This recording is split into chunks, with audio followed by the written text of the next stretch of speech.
Good evening to all of you. Good evening, कैसे हैं आप सभी?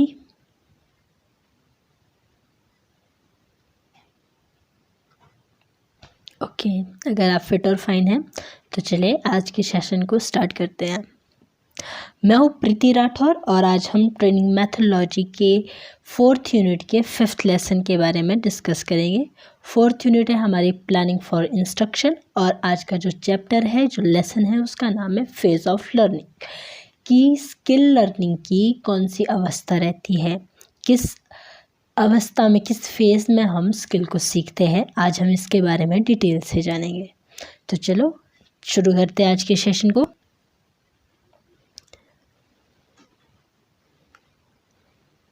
आज के सेशन को। तो आज के सेशन के हमारे ऑब्जेक्टिव हैं analyse the 7 step method of transfer of skill.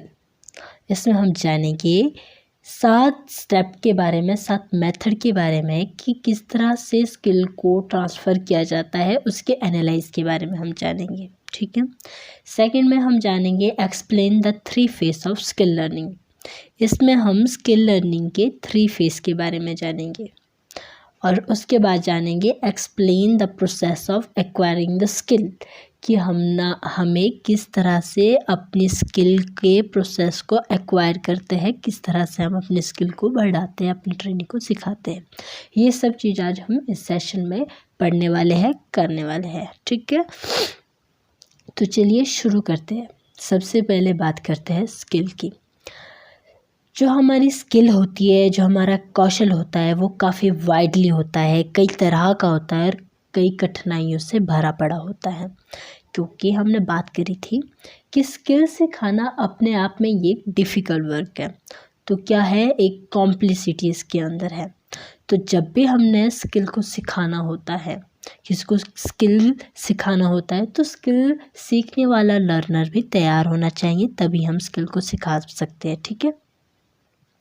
अलग अलग तरह की स्किल को प्राप्त करने के लिए, लर्न करने के लिए, सीखने के लिए व्यक्तियों को अलग अलग प्रक्रियाओं से गुजरना पड़ता है, जो कि अलग अलग प्रक्रियाओं के समान होता है, अलग अलग मेथड के समान होता है। ठीक है। मोटर स्किल के सिमिलर होता है। ठीक है। तो हम क्या कर रहे हैं, फिज़िकल स्किल की बात कर रहे होते हैं।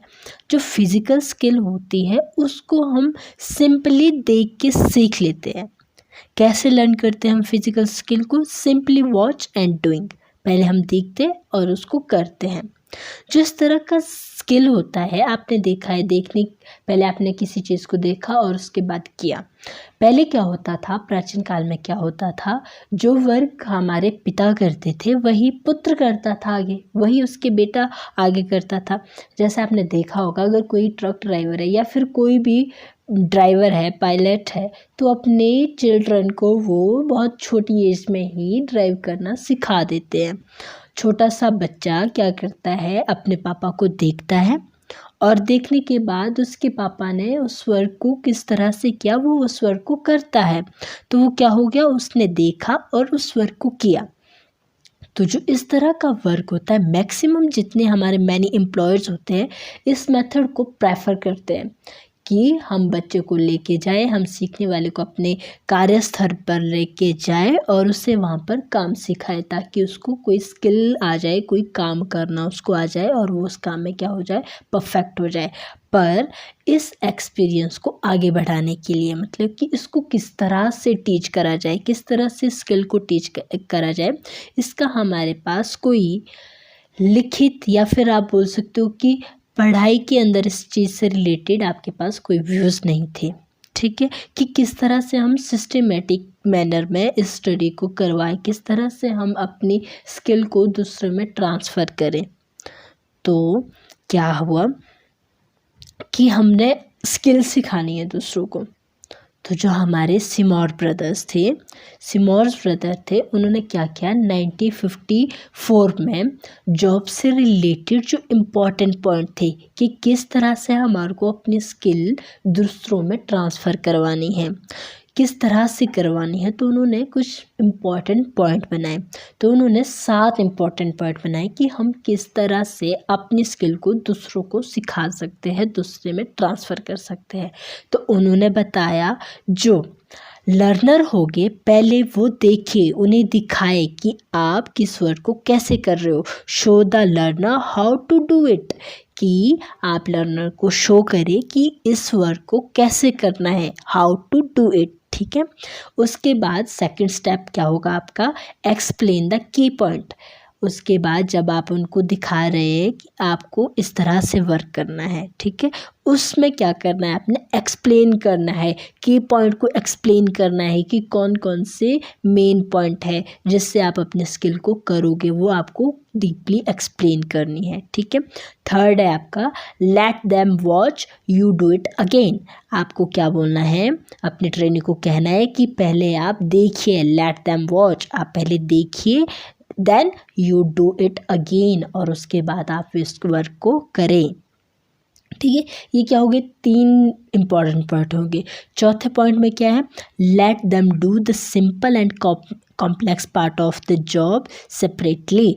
अब क्या है, जो आपका जॉब है, जो आपका स्किल है, जो आपका काम है, उसको आप क्या करें, सिंपल को अलग करें, कॉम्प्लेक्स को अलग करें। सिंपल को अलग और कॉम्प्लेक्स को अलग क्यों करना है आपने, ताकि आपका लर्नर जल्दी सीख जाए। जो सिंपल स्किल होगी उसको वो एकदम से सीख जाएगा, और जो कॉम्प्लेक्स स्किल होगी, कॉम्प्लेक्स पार्ट होगा, उसको सीखने में उससे थोड़ा टाइम लगेगा।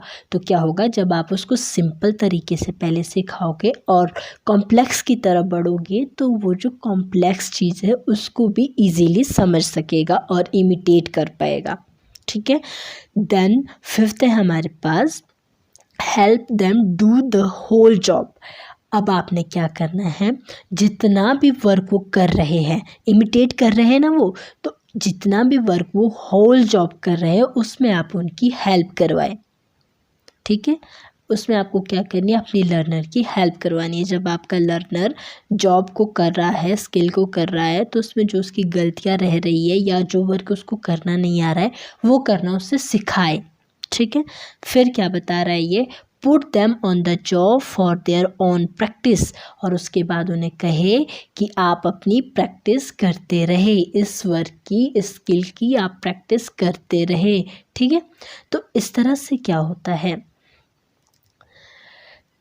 और उसके बाद आप बोल सकते हो कि चलो हम इस वर्क को करते हैं, साथ में मिलकर आप अपनी ट्रेनिंग के साथ वर्क करोगे। और उसके बाद क्या बोलोगे, जब आपने अपने ट्रेनिंग के साथ मिलकर जॉब कर ली, वर्क कर लिया किसी जॉब पर, तो उसके बाद आप क्या बोलोगे कि चलो अब आप इसकी प्रैक्टिस करो। जब आपका ट्रेनी प्रैक्टिस करेगा तो क्या हो जाएगा, वो स्किल को जल्दी सीख पाएगा, उसकी स्किल में एक्यूरेसी आ जाएगी, वर्कमैनशिप आ जाएगी। ठीक है। तो क्या होता है, जब आपने सही तरीके से और कंप्लीट तरीके से स्किल सिखानी होती है, तो उसकी भी अवस्थाएं है, उसके भी फेस है, उसकी डिफरेंस फेस है, डिफरेंट फेस है। अलग अलग अवस्था में हम स्किल को सीखते हैं।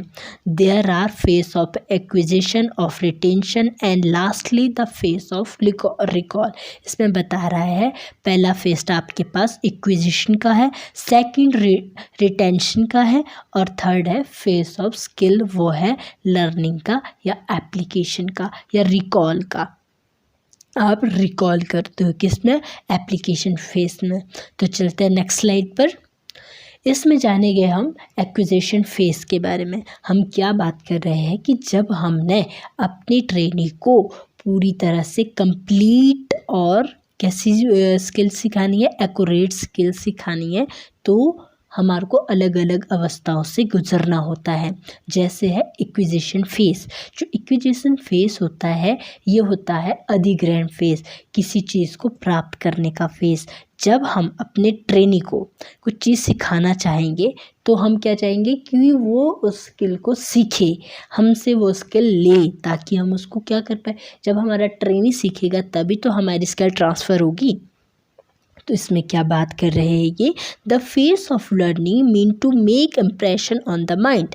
ये बता रहा है इस अवस्था में आपके माइंड का इम्प्रेशन होना ज़रूरी है, सचेत होना ज़रूरी है। अटेंशन एंड परसेप्शन, आपका माइंड जब क्या होगा, अटेंशन होगा, अटेंड हो जाएगा किसी चीज़ को सीखने के लिए, तो उस काम को कैसे करना है, किस तरह से करना है, ये चीज़ आ जाएगी अपने ट्रेनिंग के अंदर। ये चीज़ स्टेज ऑफ लर्निंग के अंदर होती है कि किस तरह से हमको कोई काम करना है। जब हमारा मन होगा, जब हम मेंटली प्रिपेयर होंगे किसी काम को करने के लिए, तो क्या होगा, हमारा ट्रेनी जैसे किसी वर्क को देखेगा तो उसके बारे में वो सोचना शुरू कर देगा। हो सकता है अगर हम कोई जॉब अपने ट्रेनी के सामने ला रहे हैं तो वो उसको उस तरह से ना देखे जिस तरह से हम चाहते हैं कि हमारा ट्रेनी इस वर्क को इस तरह से देखे। लाइक एज अगर आप कोई टूल बना रहे हैं, अगर टूल की नॉलेज दे रहे हैं कि इस टूल को हमने इस तरह से बनाना है, तो जब आप वो टूल अपने ट्रेनी को दिखाओगे तो आपका ट्रेनी सिर्फ और सिर्फ का नाम बोलेगा कि ये इस टूल का ये नाम है और इस हम ये वर्क करते हैं। बट आप क्या चाहते हो, आपका ट्रेनी एडिशनल सीखे, एडिशनल बताए, वो बताए कि वो टूल किस तरह से बनना है, कौन कौन सा मटेरियल यूज़ होना है।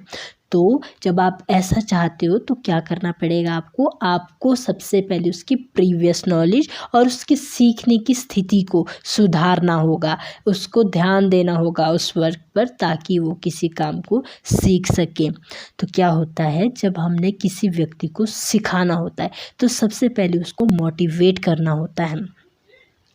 जब हमने अपने ट्रेनी को कुछ सिखाना होता है तो हमें क्या करना पड़ता है, अपनी ट्रेनी को मोटिवेट करना पड़ता है। मोटिवेट करने के लिए कौन से मोटिवेशन होते हैं हमारे पास, एक इंटरनल मोटिवेशन और दूसरा होता है एक्सटर्नल मोटिवेशन। तो जब आपने इंटरनली अपने ट्रेनी को मोटिवेट करना है, अपने लर्नर को मोटिवेट करना है, तो क्या करना पड़ता है, जैसे कि वो इंटरनली मोटिवेट हो, जब वो कोई वर्क करे तो आप उसको अप्रिशिएट कर रहे होते हो, ठीक है। या फिर आप बोल सकते हो कि इंटरनली मोटिवेट करने के लिए जब आपके ट्रेनी ने कुछ वर्क किया तो आपने उसको कुछ क्या कर दिया है। नेक्स्ट पे चलते हैं। जब आपने अपने ट्रेनी को मोटिवेट करना चाहा तो आपने क्या किया, इंटरनली मोटिवेट के लिए आपने उसके प्रोत्साहित किया, उसके काम की प्रोत्साहित किया। जब उसने कोई मॉडल बनाया, सभी ने उसकी तारीफ़ करी कि आपने बहुत अच्छा मॉडल बनाया है, आपका वर्क बहुत ज़्यादा एक्यूरेट है, तो उसको इंस्पिरेशन मिलेगा, वो क्या हो जाएगा, इंटरनली मोटिवेट हो जाएगा। और एक्सटर्नली मोटिवेट किस तरह से होते हैं, जब उसने कोई वर्क किया है तो आप उसको कोई प्राइज़ या रिवॉर्ड दो। जब आप उसको प्राइज़ या रिवॉर्ड दोगे तो क्या हो जाएगा, उसमें आत्मविश्वास बढ़ जाएगा, वो एक्सटर्नली भी मोटिवेट हो जाएगा किसी चीज़ को सीखने के लिए, ठीक है। देन हम बात करते हैं, जब हम अपने ट्रेनिंग को इंटरनली और एक्सटर्नली दोनों तरह से मोटिवेट करते हैं तो वो सीखने के लिए तैयार हो जाता है। वो क्या चीज़ सीखना चाह रहे हैं, हम उसे क्या चीज़ सिखाना चाह रहे हैं, इस चीज़ पर वो अपना ध्यान केंद्रित करता है, अटेंशन लेता है, ठीक है। तो हमारे जो साइकोलॉजिस्ट थे वो क्या कहते हैं, साइकोलॉजिस्ट कहते हैं कि जब व्यक्ति किसी चीज़ को सीखना चाहता है या किसी चीज़ को अचीव करना चाहता है तो उसमें उस चीज़ को गेन करने की, उस चीज़ को प्राप्त करने की क्षमता होनी चाहिए, एबिलिटी होनी चाहिए। अब इसमें क्या बात कर रहे हैं, देखिए, जब कोई शिक्षक, जब कोई ट्रेनर, मतलब जब कोई इंस्ट्रक्टर अपने ट्रेनी को कुछ चीज़ सिखाना चाहता है तो वो तभी सिखा पाएगा जब उसका ट्रेनी क्या होगा, सीखने के लिए तैयार होगा, ठीक है। तो यहाँ पे एक उदाहरण दिया है, देखिए, you may take a horse to the drinking pool but it depend on the horse whether it want to drink water और नॉट। यहाँ पे एग्जाम्पल दिया है कि आप घोड़े को पानी के पुल के पास ले जा सकते हो, पीने के पानी के पुल के पास ले जा सकते हो, बट ये इस हॉर्स पर डिपेंड करता है कि उसको पानी पीना है या नहीं पीना है। तो मतलब इसमें ये क्या समझाने की कोशिश कर रहा है हमें कि आप अपने ट्रेनी को कोई चीज़ सिखा सकते हो, किसी चीज़ को सीखने के लिए प्रेरित कर सकते हो, बट ये ट्रेनी पर डिपेंड करता है कि क्या वो स्किल को सीखना चाहता है या नहीं। अब अगर हम बात करें, एक हॉर्स पानी तभी पिएगा ना अगर उसे प्यास होगी। मतलब एक ट्रेनी तभी सीखेगा अगर उसे नीड होगी किसी स्किल को सीखने की, अगर उसकी नीड है या फिर उसकी इच्छा है किसी चीज़ को सीखने की, तभी वो सीखेगा। तो एक्विजिशन फेज में कुल मिलाकर क्या बात आ जाती है कि एक ट्रेनी एक लर्नर तभी सीखता है जब वो मेंटली प्रिपेयर हो जाए उस चीज़ को सीखने के लिए, किसी स्किल को सीखने के लिए। जब हमारा ट्रेनी मेंटली प्रिपेयर हो गया तभी वो सीखेगा, तभी इंस्ट्रक्टर उससे क्या इंस्ट्रक्शन दे रहा है वो फॉलो करेगा और तभी उसकी लाइफ में वो काम आएगा। ठीक है, तो ये क्या था, हमारी एक्विजिशन फेज थी। ठीक है, अब नेक्स्ट फेज की बात करते हैं, वो है फेज ऑफ रिटेंशन। इसके नाम से पता चल रहा है रिटेन करना है किसी चीज़ को। ठीक है, इसमें क्या होता है, जैसे हम कोई वर्क करते हैं, आपने देखा होगा बचपन में हम कोई बाय द वे स्पोर्ट्स में थे हम और कोई वर्क कर रहे थे। ठीक है, कोई प्ले कर रहे थे, मतलब कोई गेम खेल रहे थे। ठीक है, जैसे आप कबड्डी के प्लेयर थे तो क्या था कि आपको कबड्डी के कौन कौन से रूल है, कौन कौन सी ट्रिक है, वो सब चीज़ें आपको बड़ी सही से आती थी। बट कुछ टाइम बाद क्या हो गया कि आप अपने खेल को कंटिन्यू नहीं रख सके। तो कुछ टाइम बाद क्या हो गया, आपको भले ही रूल याद है, भले ही ट्रिक याद है, बट आप उसको उतने अच्छे तरीके से फॉलो नहीं कर सकते हो, उतने अच्छे तरीके से नहीं सीख सकते हो। तो मतलब इसमें क्या है, हमें अपनी स्किल को रिटेन रखना होता है। ऐसा नहीं है कि कभी कभी हम वर्क करें और फिर छोड़ दें। अगर हम ऐसा करते हैं तो क्या हो जाता है, हमारी स्किल वीक हो जाती है, हम अपनी स्किल में उतने परफेक्ट नहीं रहते हैं। तो रिटेन करना होता है किसी चीज़ को, बनाए रखना। तो हमारे साइकोलॉजिस्ट क्या कहते हैं इसके बारे में, साइकोलॉजिस्ट कहते हैं कि हम तभी पढ़ सकते हैं, तभी सीख सकते हैं, तभी चीज़ों को याद रख सकते हैं अगर हम बार बार किसी चीज़ को करते हैं। अगर हम अपना वर्क कम नहीं करते हैं तभी हम अपनी वर्क को क्या कर सकते हैं, सीख सकते हैं। और हमें जब हम अपना वर्क डेली डेली करेंगे तो हमें पता होता है कि हमें कितना मटेरियल यूज़ होना है, कितने अमाउंट में हमें हमारी जो स्किल है वो परफॉर्म होनी है। ठीक है, तो अब इसमें हम कुल मिलाकर क्या बात कर सकते हैं कि ये रिटेंशन में हम अपने स्किल को बनाए रखते हैं। एक्विजिशन फेज में हमने क्या किया, हम मेंटली प्रिपेयर हुए किसी काम को सीखने के लिए। जब हमने वो वर्क सीख लिया तो फेज ऑफ रिटेंशन में आकर हमने क्या किया, उसको सीखा, उसको बनाए रखा, उस रिकॉल को अपने दिमाग में बनाए रखा कि हमने इस काम को किस तरह से करना है। तो जब हम चाहते हैं कि हम अच्छे से इस वर्क को करें तो हम अपने लेवल पर क्या करेंगे, बार बार उसकी प्रैक्टिस करेंगे। ठीक है, अच्छे से अपना मटेरियल को ऑर्गेनाइज करेंगे ताकि मीनिंगफुल तरीके से हम अपनी स्किल को प्रेजेंट कर सके, रिटेन रख सके। तो ये कौन सी थी, हमारी रिटेंशन फेज था। रिटेंशन फेज में क्या करता है ट्रेनी, अपनी स्किल को रिटेन करके रखता है, याद करके रखता है, ताकि वो अपनी स्किल को जब भी परफॉर्म करना चाहे तो वो अच्छे से कर पाए। इसके लिए वो रूल, ट्रिक, हर चीज़ को याद रखता है, मेंटेन करके रखता है। ठीक है, नेक्स्ट है एप्लीकेशन फेज। एप्लीकेशन फेज में क्या होता है, इसमें होता है, देखिए एक्विजिशन फेज में एक ट्रेनी मेंटली प्रिपेयर हुआ और उसने किसी चीज़ को सीखा। फेज ऑफ रिटेंशन में क्या हुआ, जो वर्क उसने सीखा था, जो स्किल एक ट्रेनी ने सीखी थी, उसको उसने रिटेन करके रखा। एप्लीकेशन फेज में अब वो क्या करेगा, खुद को इवेलुएट करने की कोशिश करेगा, रिकॉल करता रहेगा अपनी स्किल को। ठीक है, तो इसमें क्या होता है, अगर आप देखते हैं अपने आप को आप इवेलुएट करना चाहते हैं तो आप क्या करते हो, अपनी स्किल को दूसरी स्किल से क्या करते हो, कनेक्ट करते हो और अपने आप की माइंड को देखते हो कि आपके माइंड को कोई चीज़ कितनी लर्न है, कोई चीज़ कितनी है आती है आपको। जैसे बाय द वे आप शीट वर्क करते हो, ठीक है। शीट वर्क के बाद आपने उसको कनेक्ट कर दिया ऑटोकैड से। शीट वर्क आप बहुत परफेक्टली करते हो तो आपने ऑटोकैड में ड्राइंग बनानी शुरू करी। जब आप ऑटोकैड में बना रहे थे तो शीट में क्या था, सिंपली आपको पेंसिल से बनानी थी ड्राइंग, तो आपको जहाँ मर्जी से लाइन खींचनी थी आपने खींच दी, उठा दिया। जहाँ से कट करना था या फिर एक्स्ट्रा ऐड करना था तो जो कट करना था उसको इरेज कर दिया, जिसको एक्स्ट्रा आप बनाना चाह रहे थे उसमें आपने लाइन दे दी या उसको बना दिया। बट ऑटोकैड में क्या है, ऑटोकैड में ये सब चीज़ें कैसे होगी, कमांड के थ्रू होगी। आपको ऑटोकैड की नॉलेज होनी चाहिए तब होगी। अगर आपके पास मतलब कि ऑटोकैड है या शीट है, बना तो आप दोनों में ड्राइंग ही रहे हो, तो शीट में आपने किस तरह से ड्राइंग बनाई और ऑटोकैड में आपने किस तरह से ड्राइंग बनाई, मतलब आप इवेलुएट कर रहे हो कि आपने ज़्यादा अच्छी ड्राइंग किस में बनाई, शीट में बनाई या ऑटोकैड में बनाई। और जो ड्राइंग बनाई आपने उसमें क्या कर रहे हो, आप एप्लीकेशन कर रहे हो, जज कर रहे हो कि कौन सी मेरी स्किल ज़्यादा परफेक्ट है, ऑटोकैड में या शीट में। तो ऑटोकैड में अगर आप परफेक्ट हो गए हैं तो मतलब जो आपकी स्किल है उसमें क्या है, आप परफेक्ट है, वो स्किल आपको अच्छे से करनी आती है।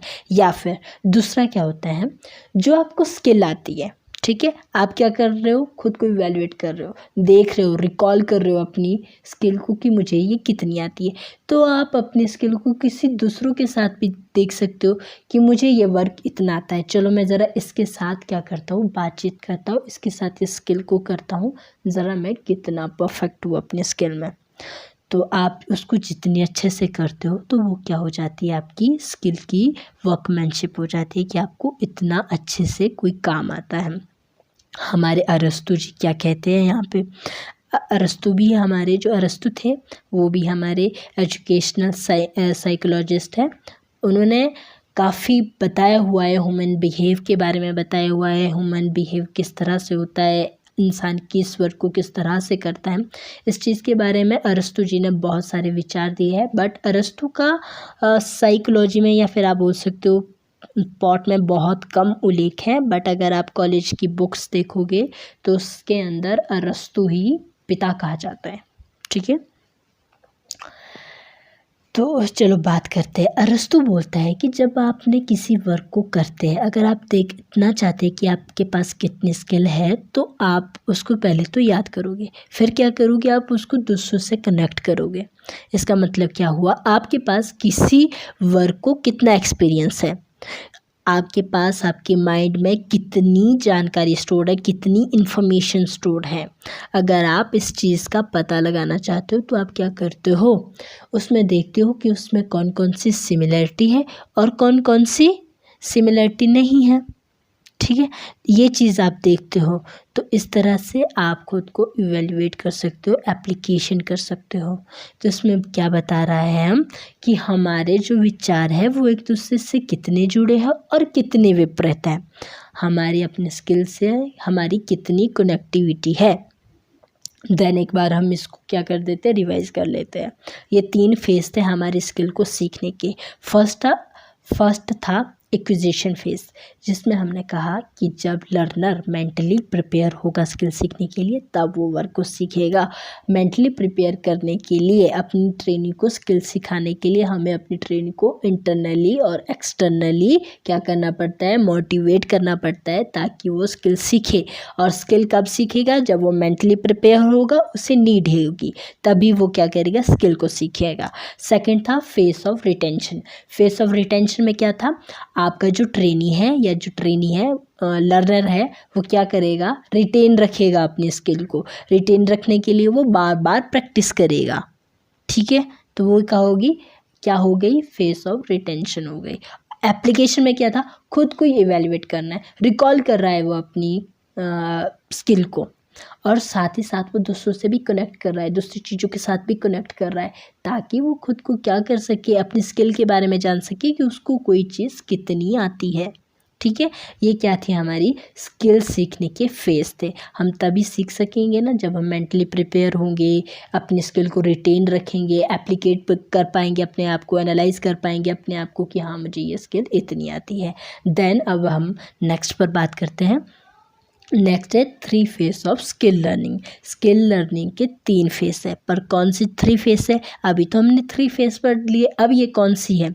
जो हमने अभी पढ़े वो थे, अगर हमने टोटली और एक्यूरेटली अपनी स्किल सीखनी है तो हमें इन 3 फेस से होकर गुजरना होता है। अब यहाँ पे क्या बता रहा है, ये कौन सी 3 फेस है? फिजिकली स्किल को सीखने के लिए, जब आप फिजिकली अपनी स्किल को इम्प्रूव करना चाहते हो, डेवलप करना चाहते हो, तो उसके भी अलग अलग फेस है आपके पास, ठीक है।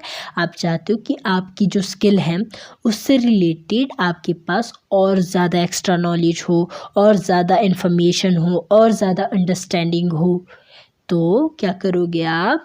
अलग अलग फेस से होकर गुजरोगे। तो फर्स्ट है आपके पास कॉग्निटिव फेस, सेकंड है फिक्सेशन फेस, और थर्ड है ऑटोनॉमस फेस। अब एक एक करके हम इनके बारे में जानेंगे, ठीक है। तो आप तब तक मुझे बताइए कॉग्निटिव फेस क्या होता है। ठीक है, कॉग्निटिव फेस में हम क्या बोलते हैं, हमारा ट्रेनी क्या करता है, अब वो किसी गोल को अचीव करना चाहता है, किसी स्किल को सीखना चाहता है, तो उसको 1 बाय 1 करके पता होना चाहिए कि क्या करना है, कैसे करना है, किस उद्देश्य से करना है, क्यों करना है। तो क्या होता है, जो हमारा कॉग्निटिव फेस होता है, एज ए इंस्ट्रक्टर आप अपनी ट्रेनी की हेल्प करते हो, उन्हें समझाते हो कि जो स्किल आप करने वाले हो उसको आपने क्यों करना है, किस लिए करना है, कैसे करना है, इस स्किल को करने के लिए आपको और क्या क्या करना है, इस चीज़ से रिलेटेड सारी नॉलेज आप अपने ट्रेनी को देते हो, ताकि उनकी स्किल क्या हो जाए, डेवलप हो जाए, ठीक है। और जो हमारे सीखने वाले होते हैं, हमारे लर्नर होते हैं, उनका हमें क्या करना पड़ता है, बार बार उनको इवैल्यूएट करना पड़ता है, इंस्ट्रक्ट करना पड़ता है। जब हम उनको इंस्ट्रक्ट करेंगे तो हम उन्हें बता सकेंगे, जब वो स्किल को कर रहे हैं, परफॉर्म कर रहे हैं अपने स्किल को, तो हम उनको बताएंगे कि इम्पॉर्टेंट पॉइंट कौन से हैं और आप कौन सी गलतियां बार बार कर रहे हो जो आपने नहीं करनी है। तो क्या होगा, जब हम अपने लर्नर को हर चीज़ बताएंगे कि आपकी यहाँ पे ये गलती रह रही है, आप इसको क्या करें, अब दूर कर दे, अपने आप से दूर कर ले, तो आपका ट्रेनी बात को समझेगा और उस गलती को दोबारा नहीं दोहराएगा। तो इसमें क्या है, कॉग्निटिव फेस में क्या है, कॉग्निटिव फेस में एक इंस्ट्रक्टर अपने ट्रेनी को बताता है एक स्किल के बारे में, हेल्प करता है अपनी ट्रेनी की किसी स्किल को सीखने के लिए, और बताता है कि उस स्किल को कैसे करना है, किस तरह से करना है, 1 बाय 1 करके किस तरह से करना है, कहाँ पे वो यूज़ होगी, उसका क्या मतलब है उस स्किल को करने का। जो ये सब चीज़ बताई जाती है, ये कॉग्निटिव फेस में बताई जाती है। मतलब एक इंस्ट्रक्टर इंस्ट्रक्ट कर रहा होता है अपने ट्रेनी को। अब क्या है, इसमें आपका ट्रेनी कॉग्निटिव फेस में सीख रहा है, बट किसकी हेल्प से, टीचर की हेल्प से, ट्रेनर की हेल्प से सीख रहा है, ठीक है। सेकंड आ जाता है हमारे पास फिक्सेशन फेस। इसमें क्या होता है, इसमें ट्रेनी खुद सीखता है, अपनी गलतियों से खुद सीखता है। आप बोल सकते हो, जब आपने अपने ट्रेनी को कुछ चीज़ सिखाई है तो उसके बाद वो प्रैक्टिस कर रहा है, ताकि उसमें जो गलतियां हैं, जब उसने पहली बार स्किल परफॉर्म की थी तो उसमें बहुत सारी गलतियां थी, बहुत सारी मिस्टेक थी, जो अब वो बार बार प्रैक्टिस कर रहा है ताकि वो अपनी गलतियों को रिमूव कर सके और एक्यूरेटली अपनी स्किल को परफॉर्म कर सके, फिक्सेशन ला सके, ठीक है। आप बोल सकते हो कि जब आपने कोई काम करना है तो आपका ट्रेनी फिक्सेशन फेस में अच्छे से जान लेता है कि क्या करना है, कैसे करना है, किस तरह से करना है, कब करना है, ये चीज़ आपका ट्रेनी समझ लेता है और अपनी हेल्प खुद करता है। कॉग्निटिव फेस में इंस्ट्रक्टर हेल्प कर रहा था लर्नर की, फिक्सेशन फेस में लर्नर को अपनी गलतियों का पता लग गया था, उसको किस तरह से सुधारना है, अपनी स्किल को किस तरह से करना है, और अपनी गलतियों को रिमूव करने के लिए उसने फिक्सेशन फेस का क्या किया, अनुकरण किया, ठीक है, ताकि वो अपनी गलतियों को हटा सके। तो अब लास्ट कौन सा फेस आ गया हमारे पास, ऑटोनॉमस फेस। ऑटोनॉमस फेस में क्या होता है कि हमारी ट्रेनिंग की जितनी भी क्या थी गलतियाँ थी उसको उसने रिमूव कर दिया और साथ ही साथ वो फ्रीडमली अकेले किसी काम को करना सीख गया, साथ ही साथ उसकी काम को करने में स्पीड भी बढ़ गई, स्किल को परफॉर्म करने की स्पीड उसकी बढ़ गई। तो हमारे पास स्किल को सीखने के 3 तरीके होते हैं। कौन कौन से? एक कॉग्निटिव फेस, एक फिक्सेशन फेस, एक ऑटोनॉमस फेस। या फिर हम बोल सकते हो हमारी स्किल को परफॉर्म करने में कौन से 3 फेस होते हैं? एक एक्यूरेसी, एक स्पीड और एक वर्कमैनशिप होती है। ठीक है, तो ऑटोनॉमस फेस में आपकी ट्रेनिंग के पास क्या आ जाती है? वर्कमैनशिप आ जाती है। फिक्सेशन फेस में क्या आ जाती है? एक्यूरेसी आ जाती है। कॉग्निटिव में तो सीख रहा है, फिक्सेशन में वो क्या कर रहा है? फिक्सेशन में वो एक्यूरेट कर रहा है, अपने आप को एक्यूरेट कर रहा है। और ऑटोनॉमस फेस में उसकी स्पीड भी बढ़ रही है और वो स्किल्ड भी हो रहा है, वर्कमैनशिप भी उसके अंदर आ रही है। तो ज़रा इसको ऑटोनॉमस फेस को जानते हैं हम थोड़ा सा। इसमें क्या होता है, हमारे ट्रेनी बिना किसी गलतियों के निर्धारित समय के अंदर अपनी स्किल को परफॉर्म करता है, एक्यूरेटली परफॉर्म करता है। और सबसे बड़ी बात है उसके पास सेल्फ कॉन्फिडेंस आ जाता है किसी काम को करने का, वो अकेले भी किसी काम को कर सकता है। ठीक है, जो हमारे पास ये स्किल होती है, देखिए the skill become almost a set of reflection. किससे सीखता है? रिफ्लेक्शन से सीखता है। ठीक है, अब आप बोल सकते हो कि किसी स्किल को जब आप ज़्यादा प्रैक्टिस करते हो तो आप क्या हो जाते हो? परफेक्ट हो जाते हो। ठीक है, और नेक्स्ट टाइम आप में गलतियाँ कम हो जाती है तो क्या बोल सकते हैं हम? ऑटोनॉमस फेस में हमारा ट्रेनी अपनी स्किल में क्या हो जाता है? एक्सपर्ट हो जाता है। हमारा ट्रेनी अपनी स्किल में एक्सपर्ट हो जाता है और बेटर परफॉर्मेंस करता है अपने स्किल की। ठीक है, तभी हम इसको कौन सा फेस बोलते हैं? ऑटोनॉमस फेस बोलते हैं। कौन सा? Autonomous face. मतलब कि ऑटो से हमारे को लग रहा है हाँ ठीक है, ये खुद ही अपने वर्क को क्या करेगा? सीख लेगा, कर लेगा ऑटोमेटिकली। ठीक है, तो ये क्या होगी? हमारी ऑटोनॉमस फेस हो गई है। अब फेस के अंदर आपने कंफ्यूज नहीं होना है। जो आपके पास पहले हमने 3 फेस पढ़े, वो फेस पढ़े हमने कि किस तरह से कोई व्यक्ति अपनी स्किल को पूरी तरह से एक्यूरेटली और सीक्वेंस में सीख सकता है, क्लियरली सीख सकता है। ठीक है, तो उसके थे हमारे पास 3 फेस। कौन से? Acquisition face, retention face, application face. अब फिजिकली एक वर्कर, एक लर्नर, एक ट्रेनिंग किस तरह से वर्क सीखता है, उसकी कौन सी अवस्थाएं होती है? उसकी होती है cognitive face, fixation face, autonomous face. तो अब आपने इसमें कंफ्यूज नहीं होना है। ठीक है, कॉग्निटिव, फिक्सेशन, ऑटोनॉमस कौन से हैं? आपकी फिजिकली स्किल को डेवलप करने की फेस है। और acquisition face, face of retention, application face, ये किस लिए है? एक ट्रेनी को किसी स्किल को सीखने के लिए तैयार करने की फेस है। ठीक है, अब नेक्स्ट हम बात करते हैं, वो बड़ा ही इजी है, स्किल लर्निंग। इसके बारे में आप सभी जानते हैं। ठीक है, क्योंकि अब हम बात करते हैं, क्योंकि हम लोग अब अपने एग्ज़ाम तक पहुंच गए हैं तो अब तक हमें ये सब चीज़ें पता है, बट फिर भी हम थ्योरी पढ़ रहे हैं। चलो आगे बात करते हैं। जब भी हमने स्किल्ड होना होता है तो क्या ज़रूरी है? हमारे को अलग अलग स्टेज से गुजरना पड़ता है, अलग अलग तरह से प्रैक्टिस करनी पड़ती है, ट्रेनिंग लेनी पड़ती है, देनी पड़ती है, प्रैक्टिकल करने पड़ते हैं। ठीक है, तो वोकेशनल ट्रेनिंग, या देखिए इन vocational training the skill related theory will be taught first. क्या है? याद रखना है, इन vocational training the skill related theory will be taught first. सबसे पहले आप क्या करते हो? वोकेशनल ट्रेनिंग के अंदर सबसे पहले आप स्किल रिलेटेड थ्योरी को पढ़ते हो। ठीक है, क्या करते हो, स्किल से रिलेटेड थ्योरी को पढ़ते हो।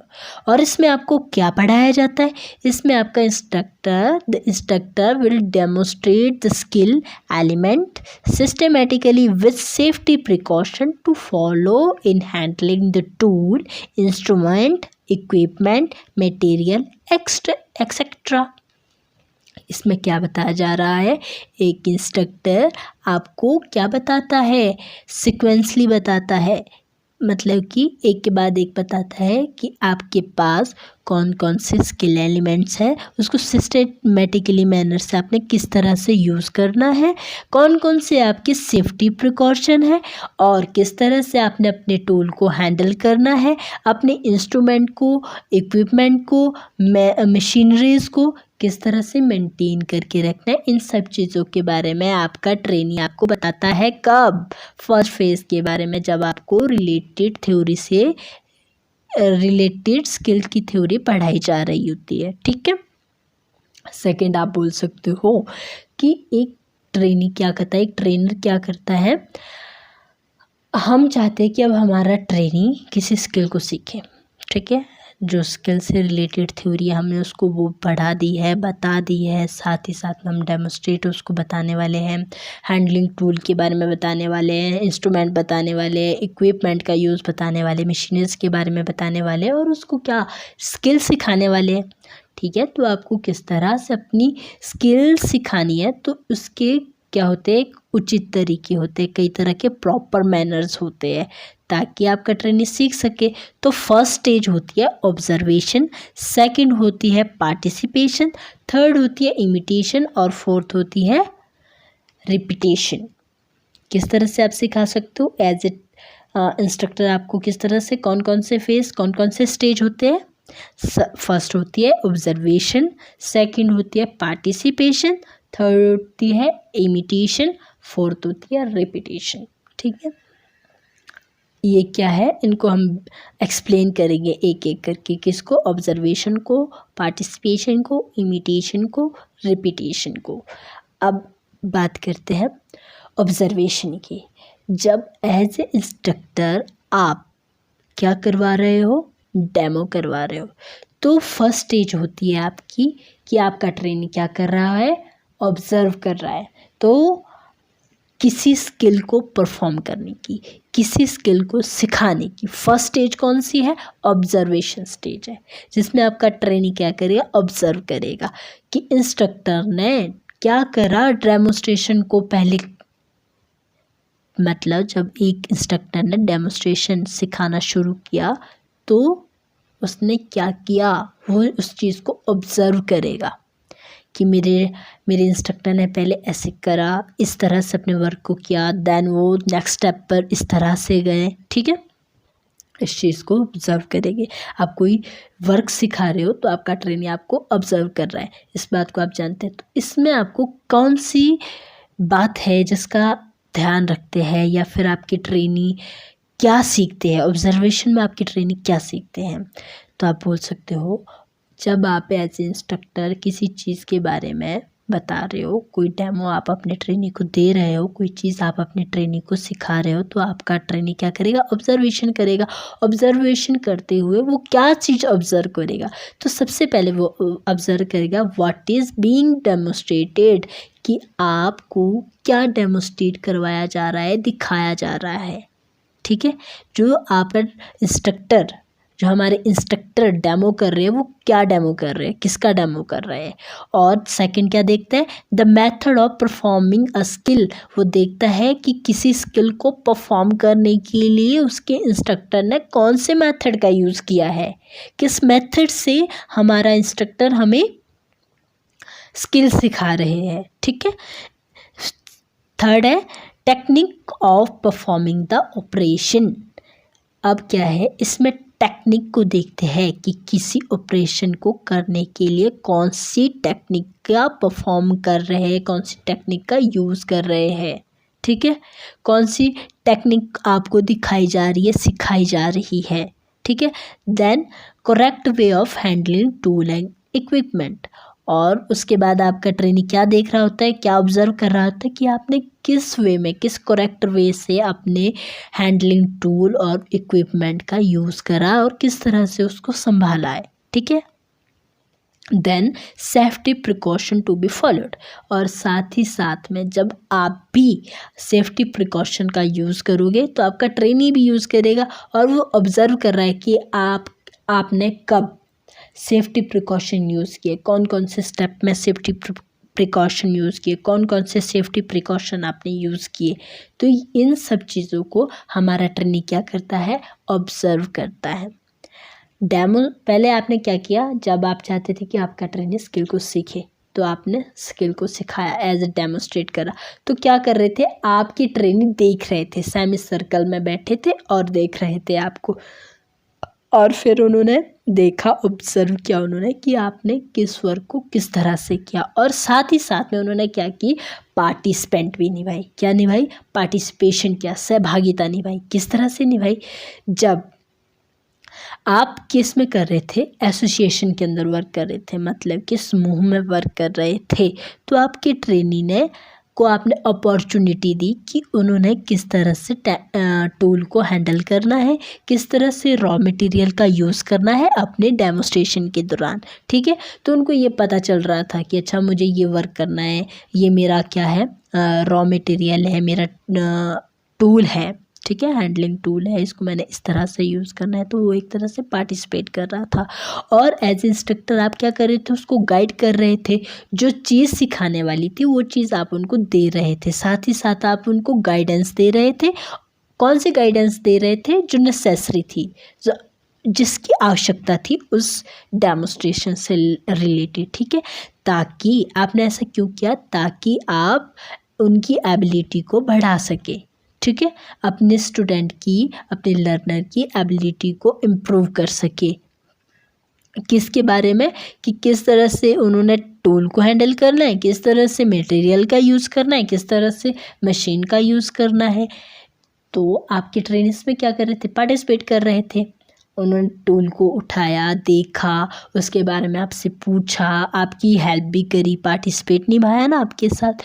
इससे क्या हो गया, एक ग्रुप को, पूरा जो हमारा ग्रुप था, इस प्रकार से क्या होता है, जब हम ऐसा करते हैं तो work in group with confidence and also to work in group with confidence. तो क्या हो गया, जो आपने इस तरह से वर्क किया था, तो जितना भी आपका ग्रुप था ना, आपके स्टूडेंट थे, वो कॉन्फिडेंट होके वर्क कर सकते हैं, क्योंकि उनको फिर पता चल जाता है कि ये हमारे हैंडल टूल है, ये हमारी मशीनरी है, समथिंग। ठीक है, देन क्या हो गया, आपने अब अपना जो डेमोस्ट्रेशन था वो कंप्लीट कर दिया। आपकी ट्रेनी ने पार्टिसिपेट भी किया, उनको जो कन्फ्यूज़न थी वो सब पूछी उन्होंने, और उसको क्या किया, दूर करने की कोशिश की। और आपने उसके बाद क्या बोल दिया अपनी ट्रेनी को कि आप अब इसको इमिटेट करो। तुरंत आपने कोई चीज़ सिखाई और कहा कि अब आप तुरंत इसको प्रैक्टिस में लाओ, डेमो करो अब। तो क्या हो गया, जब इस स्टेज में पहुंचते हैं तो एज ए इंस्ट्रक्टर आपको अपनी ट्रेन को गाइड करना होता है, उनको क्या करना होता है, इमिटेट करना होता है, ताकि जो वो गलती कर रहे हैं वो आप दूर कर सको। जब उनके पास, देखिए यहाँ पे दिया है, there will be there first experience to doing any job and there may be possibility of mistake being committed। इसमें क्या बता रहा है ये, जब आपका ट्रेनी क्या करता है, इमिटेट करता है, तो उस दौरान उससे क्या हो जाता है, वो उसका पहला वर्क होता है, पहला एक्सपीरियंस होता है, वो उसका फर्स्ट एक्सपीरियंस होता है। तो इसमें क्या होता है कि गलती होने की पॉसिबिलिटी बढ़ जाती है, कि आपसे गलती होगी, आपके ट्रेनर से गलती होगी पहली बार। तो एज ए इंस्ट्रक्टर आपको क्या करना पड़ता है, उनको गाइड करना पड़ता है। ठीक है, ताकि जब आप अपने ट्रेनी को गाइड करोगे तो उन्हें पता चल जाएगा कि अच्छा मैंने इसको गलत किया था। अदरवाइज़ क्या हो जाएगा, अगर आपने उनको नहीं संभाला तो उनकी गलतियाँ बढ़ती ही जाएगी। अगर फर्स्ट स्टेप में ही आपने अपने ट्रेनी को बता दिया कि आपकी ये गलती है, आप इसको सुधार लो, तो उसको क्या करेंगे, सुधारेंगे। अदरवाइज़ अगर आप नहीं सुधारेंगे तो उनमें बैड और रॉन्ग हैबिट आ जाएगी किसी वर्क को करने की, वो सही से उस वर्क को नहीं करेंगे। तो क्या है ये, the most important thing that an instructor has to keep in mind in that imitate must be arranged immediately, without which the trainee tend to forget what they observe. क्या होता है, जब इमिटेट कर रहा होता है एक ट्रेनी, तुरंत वो प्रैक्टिस कर रहा होता है, तो क्या हो जाता है, वो बहुत सी चीज़ों को भूल जाते हैं। जो भूल रहे हैं वो तुरंत, क्योंकि हमने कुछ देखा और सुना है, तो उसको हम कितना याद रख सकते हैं, 50% हम उसको याद रख सकते हैं। बट जब हमने कोई स्किल परफॉर्म करनी है तो हमें तो पूरी याद होनी चाहिए कि हमने कोई स्किल परफॉर्म करनी है, तो 100% आनी चाहिए, तभी हम अपनी स्किल को प्रेजेंट अच्छे से कर पाएंगे ना। बट हमें कितनी याद है, 50% याद है, तो मतलब हम गलतियां तो करेंगे ही। तो एज ए इंस्ट्रक्टर हमारा फ़र्ज़ बनता है कि हम उसी वक्त अपनी ट्रेनिंग को संभाले, बताए, उससे इम्पोर्टेंस बताए, और जो गलती है वो उसकी हटा दे। जितने इम्पॉर्टेंट पॉइंट है, मोस्ट इम्पॉर्टेंट पॉइंट है, वो चीज़ उसको फिर से बताए, और जो वो इमिटेट कर रहा है उसकी गलतियों को हटा दे। जो उसने इमिटेट करते हुए गलतियां दोहराई है उसको आप हटा दे उससे, ताकि जो आप चाहते हो कि वो सीखे, जो इमिटेट करते हुए वो सीखे, वो सीख सके। जो उसकी गलतियाँ थी उसको वो फॉरगेट करके अच्छी चीज़ को सीखे, स्किल को सीखे। ठीक है, इमिटेशन का आप सबको अच्छे से पता है। इमिटेशन कब करते हैं हम, तुरंत करते हैं। जैसे हमने कोई डेमो, हमारे इंस्ट्रक्टर ने हमारे को सिखाया, तो उसके बाद वो हमें कहते हैं कि अब आप इसको तुरंत करके दिखाइए, तो मतलब वो क्या हो जाता है, इमिटेशन हो जाती है। अब है रिपीटेशन। रिपीटेशन में हमारे ट्रेनी बार बार उस चीज़ को वर्क करते हैं, और इसमें आपके इंस्ट्रक्टर का बहुत कम रोल रहता है, बल्कि प्रॉपर गाइडेंस आप नहीं देते हो। ठीक है, तो क्या होते हैं,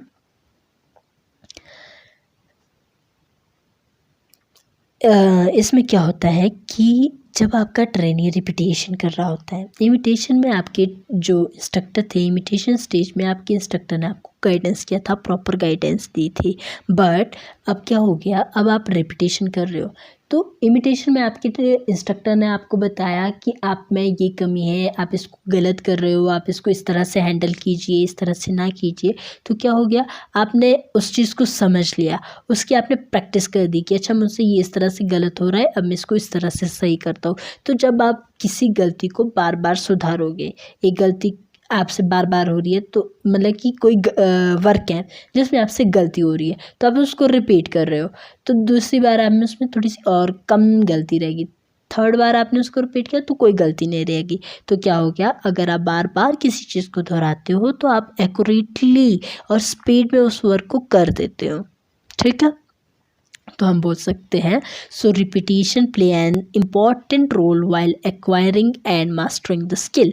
तो रिपीटेशन हमारे रिपीटेशन एक इम्पॉर्टेंट रोल निभाती है हमारी स्किल को बढ़ाने में और महारत हासिल करने में, मास्टरी हासिल करने में। ठीक है, तो ये था आज का हमारा छोटा सा टॉपिक, जिसमें हमने स्किल के बारे में जाना, स्किल के साथ फेस के बारे में जाना। उसके बाद हमने देखा कि हमने अगर किसी तरह से अपनी स्किल को बिल्कुल एक्यूरेटली सीखना है तो उसके कौन से फेस है, और उसके बाद हमने देखा कि किस तरह से एक फ़िज़िकल स्किल को हम सुधार सकते हैं, बना सकते हैं, सीख सकते हैं। ठीक है, फिर उसके बाद देखा हमने एक क्लासरूम के अंदर, एक वर्कशॉप के अंदर हम किस तरह से अपनी ट्रेनिंग को स्किल सिखाते हैं, उस दौरान हमारा ट्रेनिंग क्या क्या करते हैं। देखिए, जब आपने स्किल सिखाई तो आप स्किल सिखा रहे थे, तो सबसे पहले आपके ट्रेनर ने क्या करा था, आपको ऑब्ज़र्व किया था। सेकंड, उन्होंने क्या की थी, पार्टिसिपेशन करी थी उसमें। और थर्ड क्या करा था, तुरंत उन्होंने फिर इमिटेशन कर दी थी, ताकि जो चीज़ उन्होंने देखी है, सीखी है, वो चीज़ वो खुद प्रैक्टिस कर सके, और जो उनमें गलतियां रह रही थी, एज इंस्ट्रक्टर आपने उसको हटाया, उस गलती को रिमूव करा। तो क्या हुआ, रिपीटेशन में जब आपका ट्रेनी पहुंचा, बार बार जब आपका ट्रेनी ने रिपीट किया उस स्किल को, तो उसकी महारत हासिल हो गई उस स्किल को लेकर, उसकी स्किल में हाथ बढ़िया बैठ गया, मतलब उसको अच्छे से अब वो स्किल करनी आ जाएगी जब हमारा ट्रेनी क्या करेगा, रिपीटेशन करेगा, साथ ही साथ वो क्या करेगा, अब प्रैक्टिस करेगा। तो चलिए अब हम बढ़ते हैं क्वेश्चन की तरफ, ठीक है। इस सेशन से रिलेटेड जो हमारे पास क्वेश्चन है हम उससे रिलेटेड बात करते हैं। तो फर्स्ट क्वेश्चन है आपका, which phase of learning make learner perceive the information. कौन से लर्निंग के फेस में आपका लर्नर्स इंफॉर्मेशन को परसीव करता है या सीखता है। रिटेंशन फेस में, एक्विजिशन फेस में, एप्लीकेशन फेस में या ऑटोमेशन फेस में। आपके पास 10 सेकंड का टाइम है, फटाफट आंसर दीजिए। गुड। कौन सा फेस था? एक्विजिशन फेस था। एक्विजिशन फेस में हमने क्या बात करी थी कि हमारा ट्रेनी तभी सीख सकता है जब वो मेंटली क्या हो जाए, प्रिपेयर हो जाए किसी चीज़ को सीखने के लिए, इंफॉर्मेशन को गेन करने के लिए, नॉलेज को गेन करने के लिए खुद को तैयार करे। इसमें हमने एक एग्जाम्पल पढ़ा था कि हम अपने घोड़े को तालाब पर तो ले जाएंगे, बट ये उस घोड़े पे डिपेंड करता है कि वो पानी पिएगा या नहीं पिएगा, या अगर उसको नीड होगी, उसको प्यास लगी होगी तो वो पानी पिएगा। मतलब अगर हमारे ट्रेनर की नीड होगी, इच्छा होगी स्किल को सीखने की, तभी वो सीखेगा। मेंटली वो प्रिपेयर हो जाएगा। तो मेंटली प्रिपेयर कब होता है हमारा ट्रेनी? कब खुद को वो सीखने के लिए प्रिपेयर करता है? एक्विजिशन फेस में करता है। कौन से फेस में करता है? एक्विजिशन फेस में करता है, ठीक है। नेक्स्ट क्वेश्चन की तरफ बढ़ते हैं। What is taught first in vocational training. ये सबसे इजी क्वेश्चन है। वोकेशनल ट्रेनिंग में फर्स्ट में आपको क्या पढ़ाया जाता है? Safety, soft skill, related theory या कम्युनिकेशन स्किल। फटाफट मुझे इसका आंसर दीजिए। वैसे भी ये बहुत इजी क्वेश्चन है। गुड। क्या पढ़ाई जाती है? रिलेटेड थ्योरी करवाई जाती है। Very good. चलते हैं नेक्स्ट क्वेश्चन की तरफ। Which phase make the learner consciously apply the knowledge to control operation in developing skill. अपने स्किल को डेवलप करने के लिए, अपनी गलतियों को कंट्रोल करने के लिए आपका लर्नर जब कॉन्शियस होता है तो वो कौन सा फेस में आता है, कौन सा काम करता है, वो कौन सी अवस्था होती है उसकी? Cognitive face, fixation face, application face या ऑटोनोमस फेस। आपके पास 10 सेकंड का टाइम है, फटाफट बताइए। मैंने बड़ा एक्सप्लेन करा है, इसको फुली एक्सप्लेन करा है। गुड। क्या है? फिक्सेशन फेस है। फिक्सेशन फेस में क्या करता है हमारा ट्रेनी? अपनी गलतियों को रिमूव करके अपने स्किल को क्या करता है? डेवलप करता है, ठीक है। वक्त में एक्यूरेसी लाता है अपने आप में, ठीक है। नेक्स्ट बात करते हैं। How the learner is all able to master the skill. How the learner is able to master the skill. हमारा लर्नर कब स्किल में मास्टरी हासिल करने के काबिल होता है? किससे होता है? बाय इमिटेशन से, बाय रेपिटेशन से, बाय ऑब्जर्वेशन से या बाय पार्टिसिपेशन से। मास्टर ऑफ द स्किल कब होता है हमारा ट्रेनी? जब वो बाय रिपीटेशन करता है। गुड। आपका आंसर सही था। रिपीटेशन से मास्टरी हासिल होती है हमें अपनी स्किल में। हम अपनी स्किल में महारत हासिल करते हैं बाय रिपीटेशन से, ठीक है। Which is the third step in skill teaching cycle. Skill teaching cycle का थर्ड स्टेप कौन सा है? प्रैक्टिस, इमिटेशन, डेमोस्ट्रेशन या एप्लीकेशन। 10 सेकंड का टाइम है आपके पास, फटाफट आंसर दीजिए।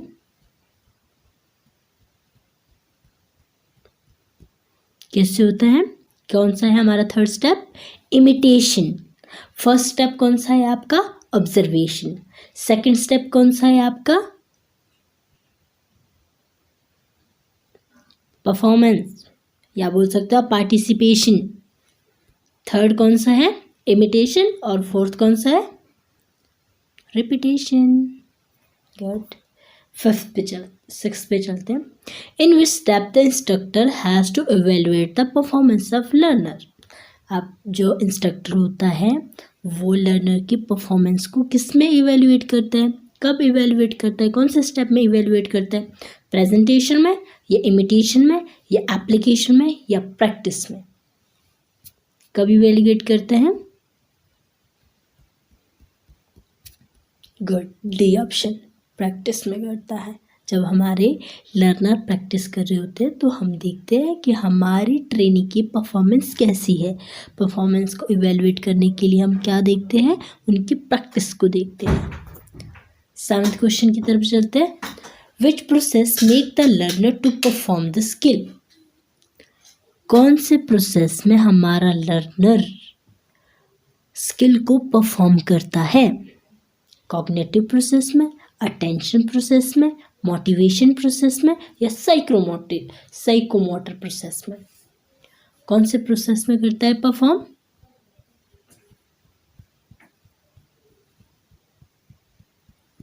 गुड, साइकोमोटर प्रोसेस में करता है।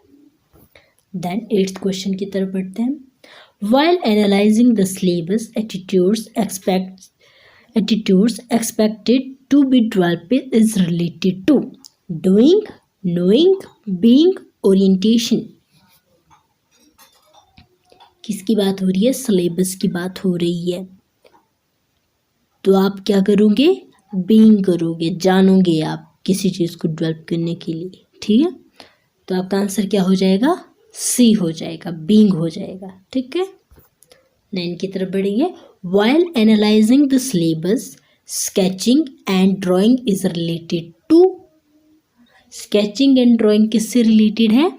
नोइंग से, डूइंग से, बीइंग से या ओरिएंटेशन से? फटाफट मुझे आंसर दीजिए। गुड, किससे रिलेटेड है? नोइंग से रिलेटेड है। देन लास्ट 10 क्वेश्चन की तरफ बढ़ते हैं। While analyzing the syllabus, job or experience by which skill be acquired and developed is related to knowing, being, doing, being, orientation. किससे रिलेटेड है आपका? स्किल की बात हो रही है तो किससे रिलेटेड है आपका? डूइंग से रिलेटेड है, ठीक है। लास्ट क्वेश्चन की बात करते हैं। Which of the following skills should an instructor use in the pre-teaching phase? Pre-teaching phase में आपका इंस्ट्रक्टर क्या करता है? डिसीजन मेकिंग या प्लानिंग या प्रॉब्लम सॉल्विंग या एनालाइजिंग? प्री-टीचिंग फेज की बात हो रही है तो क्या करता है? प्लानिंग करता है। गुड, इसके साथ आज का हमारा सेशन होता है कंप्लीट। तो आपने सेशन को देखना हो तो आप क्लिक कर सकते हो। आपने CITS के और POT के मॉक टेस्ट देने हो तो इस लिंक पे आपको सारे मिल जाएंगे। आप हमारे व्हाट्सएप ग्रुप को ज्वाइन कर सकते हो। अगर आपको ये वीडियो यूज़फुल लगी तो आप अपने फ्रेंड के साथ शेयर कीजिए, अच्छी लगी तो लाइक कीजिए, साथ ही साथ में अपने कमेंट हमको दीजिए, मतलब कि फीडबैक दीजिए कमेंट बॉक्स में, ठीक है। देन आप हमारे चैनल को सब्सक्राइब कीजिए। तो इसी के साथ थैंक यू, हमें ज्वाइन करने के लिए आप सबका बहुत बहुत धन्यवाद और बाय बाय ऑल।